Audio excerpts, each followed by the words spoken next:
This is the video lecture on Chapter 16, Renewable Energy and Energy Conservation. I'm going to try and condense this to a 15-minute presentation, even though there are about 40-some slides, and because I think you could just do a little research on your own of each type of renewable energy resource that's available. We definitely need to move to new energy sources, and the reason for this is, for example, in August of 2003, there was a massive blackout that struck the northeast portion of the United States and Canada, which cut off electricity to millions of homes and businesses. And the reason for this was it was a really hot, I remember this, it was August, it was super hot that month. Everyone was running their energy resources, all their electricity, all of the air conditioning, and what wound up happening was they surged the power grids, and we couldn't produce enough electricity, so the power grids went completely down. I specifically remember this. I was flying in from Korea, and we couldn't land. In fact, my trip was extended by a couple days because we couldn't fly in. I was flying into Newark Airport, and we couldn't fly in, and so this was a big deal. But there were a couple buildings that were energy efficient, and guess what? Were green technology buildings, and they were running without any problems. This also happens, for example, during Hurricane Sandy. People were trying to get to their cars and get gasoline so they could charge their cell phone devices and stuff because the electricity in that area was completely knocked out. And people couldn't do it because all of the gas within, probably like a 50-mile radius was used up very quickly from all the gas stations. But people who had these little solar, you can buy them, they're like $99. It's a solar pad. You could put it outside and charge your cell phone and other devices. Everyone who had those was doing well. So there are ways that we can transition off of non-renewable energy onto renewable energy, but of course that is going to be tough.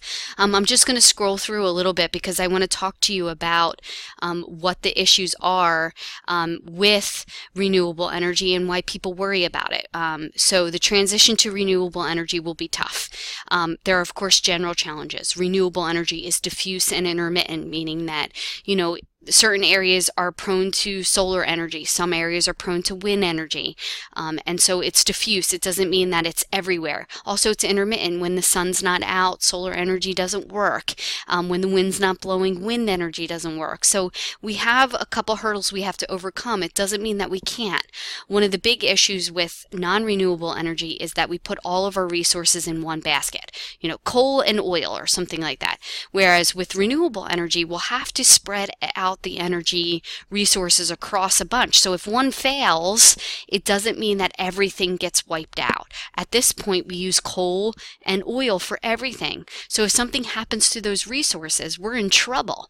But if we put 20% in wind and 20% in solar and 20% in hydro, 20% in geothermal, then guess what?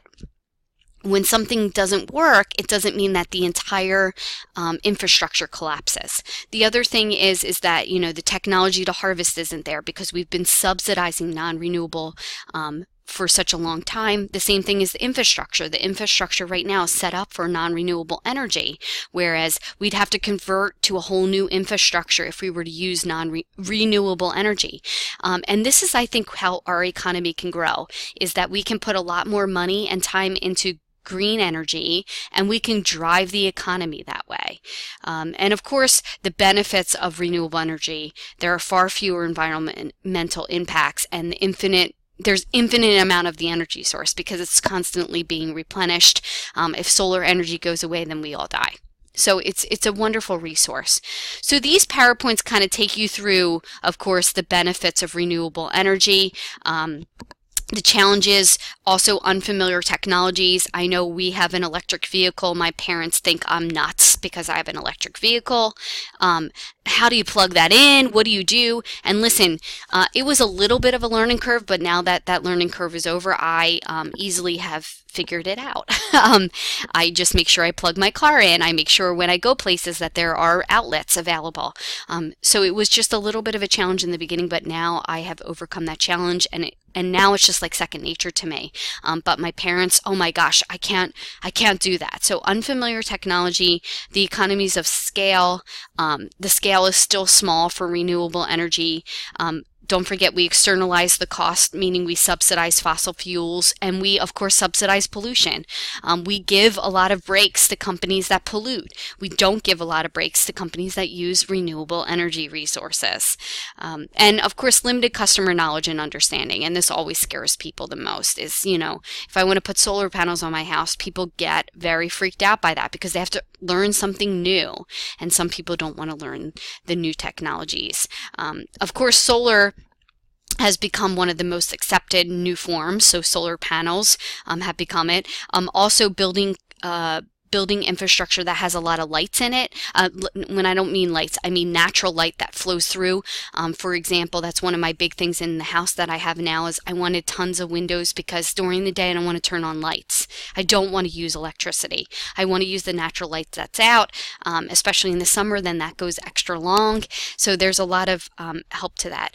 Hydropower, of course, has been around for years. It all goes way back to the beginning of a lot of man-made technologies. The Dutch have used it for for hundreds of years. And so it's very simple. The water turns a turbine, which produces electricity. But there are, of course, consequences to all of this. I would say one of the downfalls to hydropower, one of the biggest things, is the environmental impacts because we divert river systems to dam them, and we create these dams. Hoover Dam created a lot of problems for that region. It's a beautiful structure. It's immense. If you ever have anything on your bucket list, go see the Hoover Dam. You just would be in shock and awe. But there are a lot of environmental impacts. There's a lot of problems right now with the Belo Monte dam in Brazil and in other areas in the Amazon. Is damming these river systems is really going to flood areas and change the course of those river systems. Big problems. So you can read all about the advantages and, of course, disadvantages to hydropower. Solar, there aren't very many downfalls. Oh, sorry. Let's talk about wind next. Wind, of course, driven by the sun. It drives the turbines. The disadvantages, these turbines are huge. Have you ever seen a turbine wind farm? Make sure you go online and look them up. It makes a boat look like it's just a little small item on an image because these turbines are so large. But of course there are disadvantages. They're intermittent. They can kill a lot of times the wind. Wind is in migratory bird patterns, and what happens is we kill a lot of migrating birds which are already endangered. So there is a lot of problems with wind power as well, but the advantages, I think, and if we put more time and technology into it, we've created better turbines that can move with the wind direction, turbines that don't kill as many birds. They leave off sounds so the birds know they're there. And a lot of times because birds migrate at night, they can't see the turbines spinning, so they get killed. So there's a lot of ways that we could put lights on the turbines. There's many things that we could do, but we just haven't put the time and energy and resources into the discovery of creating really advanced technologies in these areas. Solar, of course, is another one. Look at this, really cool. In the highlands of Peru, a family is able to power lights and small appliances with their little solar panel. Elon Musk, I've talked about him before. He is an eccentric character, but he has put a lot of time and energy into creating both solar panels. He owns Solar City along with his brother, and electric vehicles, of course, as well. But there's, of course, plus and minuses. Solar panels, what do we do with them when they're done? Do we throw them in the garbage? Because they do have some chemicals in them, and we have to use resources to create those solar panels. So there are some disadvantages to solar panels as well. And biomass energy is another one we could use. This emits less NOx and SOx than fossil fuels. It's usually carbon neutral.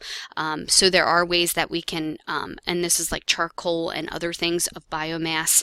There are just so many new technologies out there. Geothermal is another way. We drill down into the earth and we use the earth's heat, which is a constant temperature, to heat water or cool water to a certain temperature. So we're not taking it from super hot and then making it super cold, and we're not taking it from super cold and making it super hot. It's at a constant temperature, so all we need to do is bring it up to a specific amount. So geothermal is very helpful, but you need a lot of land to use geothermal.